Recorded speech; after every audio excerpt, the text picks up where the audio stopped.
انہوں نے نگاہ ڈالی وجود گرامی پر، سمجھ میں آ گیا کہ یہ پیکر تقوی و طہارت کا سرچشمہ نظر آتا ہے۔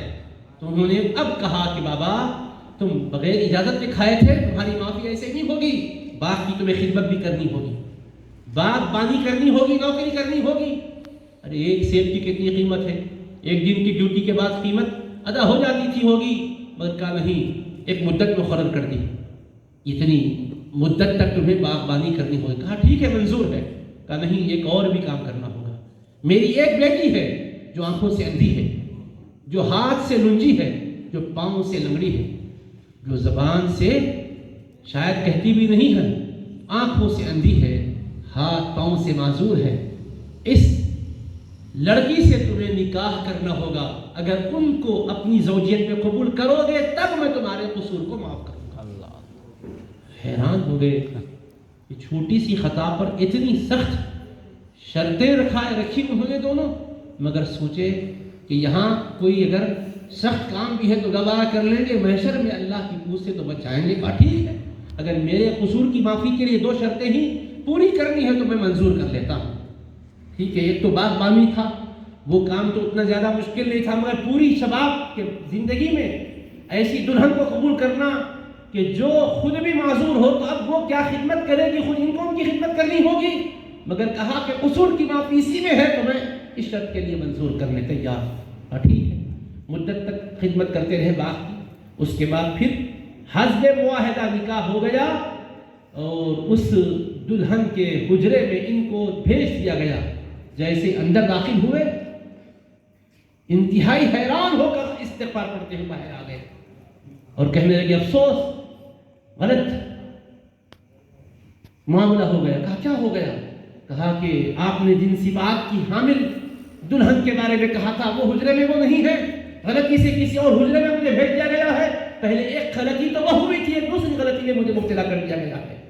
استغفار پڑھتے ہوئے آگے کہا نہیں بابا، حقیقت تو یہ ہے کہ جو حجرے میں گئے وہی آپ کی دلہن کا حجرا ہے، اور جس لڑکی کو آپ نے دیکھا وہی آپ کی شریک ہے۔ آپ کہنے لگے آپ نے تو کہا تھا کہ آنکھ سے اندھی ہے، میں دیکھا کہ وہ آنکھ والی ہے، ہاتھ پاؤں اس کے سلامت ہے، حسن کا پیکر ہے۔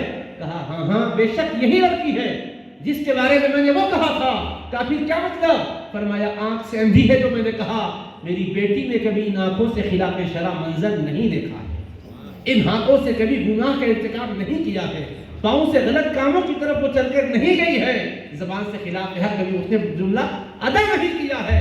یہ میں نے جو کہا تھا یہ سب کچھ شریعت کی روشنی میں زندگی گزارنے کی وجہ سے، دنیا کی برائیوں سے بچنے کی اس نے جو عادت ڈالی تھی اس وجہ سے میں نے کہا تھا، تاکہ تمہارا امتحان بھی ہو جائے، اور اندھی بہری اور گونگی اور لنجی اور ننگی لگڑی جو میں نے کہا تھا، معذور جو کہا تھا، اس سے میری مراد یہ تھی۔ اللہ اکبر، خدا کا شکر بجا لاتے ہیں۔ اور آپ کو معلوم یہ دونوں بزرگ کون تھے؟ انہی سے سیدنا پیران پیر شیخ عبد القادر جیلانی تک ہیں۔ ماں اس طرح تقوی کی پیکر ہوتی ہے، باپ خدا کے خوف اور خشیت میں اس طرح کی پاکیزہ زندگی گزارنے والے ہوتے ہیں، تو ان کے شہزادے ولی ہی نہیں ولیوں کے سردار ہوتے ہیں، قطب ہی نہیں قطب الاقطاب ہوتے ہیں۔ تو ہم کو یہ سمجھنا ہے کہ پیران پیر یک بیک دفعہ بھی نہیں گئے ہیں، اللہ نے ان کے لیے ماحول بھی بخشا تھا، ماں باپ بھی تقوی کی پیکر، طہارت اور پرہیزگاری کی زندگی گزارنے والے۔